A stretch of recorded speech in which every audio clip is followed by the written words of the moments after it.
They say you never really know your neighbors. They wave, they smile, but behind closed doors, some harbor secrets darker than nightmares. Today, I'll tell you a story that'll make you rethink every polite conversation you've ever had across a white picket fence. I grew up in a quiet suburban town, the kind you only see in cheesy coming-of-age movies. Rows of identical houses, neatly trimmed lawns, barbecues every Sunday, the whole package. Our street was the safest in the entire town. Doors were left unlocked, kids played till sunset, and neighbors? Well, they were practically family. When the old Henderson house went up for sale, the entire neighborhood buzzed with excitement. We all wondered, who would move in? Would they have kids? Would they join the community? The day the moving truck rolled up, curtains fluttered and heads peered from windows. Out stepped Mr. Doyle. A man in his late 40s with thinning hair, round glasses, and a stiff posture. He wore a brown tweed jacket, even though it was the middle of July, and clutched a worn leather briefcase. No one said anything. After all, everyone deserves their privacy, right? It started with the pets. First, the Carter's cat went missing. Then, the Miller's golden retriever vanished from their backyard, leash and all. Whispers began to ripple through the community. Some blamed coyotes, others said it was just coincidence. But Mrs. Langston swore she saw someone, a tall shadow, luring her tabby with scraps of meat late at night. Guess whose backyard the shadow disappeared into? That's right, Mr. Doyle's. Still, nobody acted. Nobody wanted to accuse a man based on rumors. It wasn't until the screams started that we realized we should have listened. It was a Tuesday night.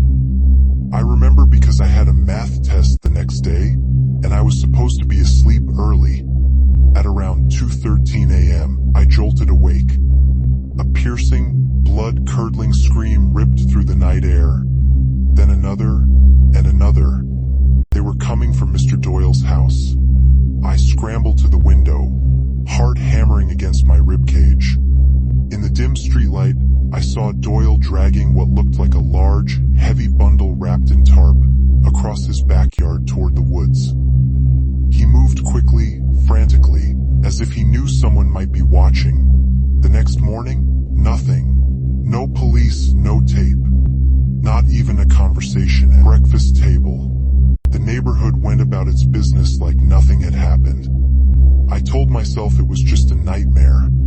Stress from the test, sleep deprivation, but deep down I knew. Days turned into weeks. More pets vanished. One neighbor's rabbit cage was found torn open, blood splattered inside, and Mr. Doyle, he seemed happier. He started whistling an eerie, tuneless hum that carried across the street and slipped into your ears like smoke. One evening, driven by equal parts fear and curiosity, I decided to follow him. Armed with a flashlight and a dumb teenage sense of invincibility, I slipped out of my house and tailed him from a safe distance. He walked into the woods, behind his backyard. A narrow, winding trail led deeper and deeper into the darkness. Finally, he stopped at a clearing, and there, buried under twisted roots and moss-covered stones, were cages. Dozens of them. Some empty, some still rattling with movement. The smell hit me next, a rancid, iron-thick stench of death and rot. Suddenly, Doyle turned.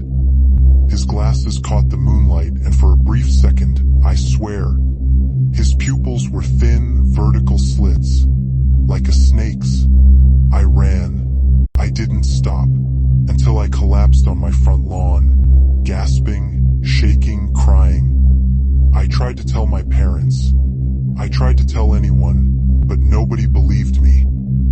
Kids have vivid imaginations, they said. Especially after horror movies and late-night snacks. Weeks passed. The neighborhood's unease thickened, suffocating. The laughter of children grew rare. The Sunday barbecue stopped, and Mr. Doyle, he started digging. Every night, under the cover of darkness, he would dig holes in his backyard, deep, wide pits, and then fill them back up before dawn. When asked, he smiled thinly and said he was gardening. No garden ever grew. Then came the letters, slipped under doors, tucked into mailboxes, no return address. Each one was the same, a crude drawing of a house surrounded by dozens of staring eyes, and the words, "We see you." Some laughed it off. Others packed up and left, abandoning their homes in the dead of night. We stayed. It was Halloween. Fitting, right? The whole neighborhood agreed. No trick-or-treating this year. Too dangerous. Too many strange disappearances. The streets lay barren. Pumpkins rotted on doorsteps. The air was heavy with the smell of burnt leaves and fear. At around midnight, the knocking started. Not at the front door, at the windows. Soft at first, then louder, faster. Like nails tapping against glass. I peered through the curtains and saw nothing. But when I turned away, the tapping started again. This time from the kitchen window. I crept downstairs, heart in my throat, and peered out. Standing there, just inches from the glass, was Mr. Doyle. But it wasn't Doyle.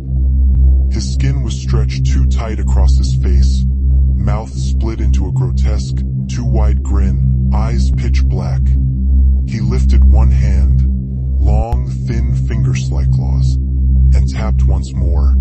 Then he spoke, or rather, something spoke through him. "Let us in. It's cold outside." I screamed. The lights flickered and died. The house plunged into darkness. We moved shortly after. Most of the neighborhood did too. The Henderson house stands vacant to this day, rotting, sagging, a blight on the street. Sometimes, late at night, passers-by swear they see a figure standing in the window, waving, smiling, and waiting,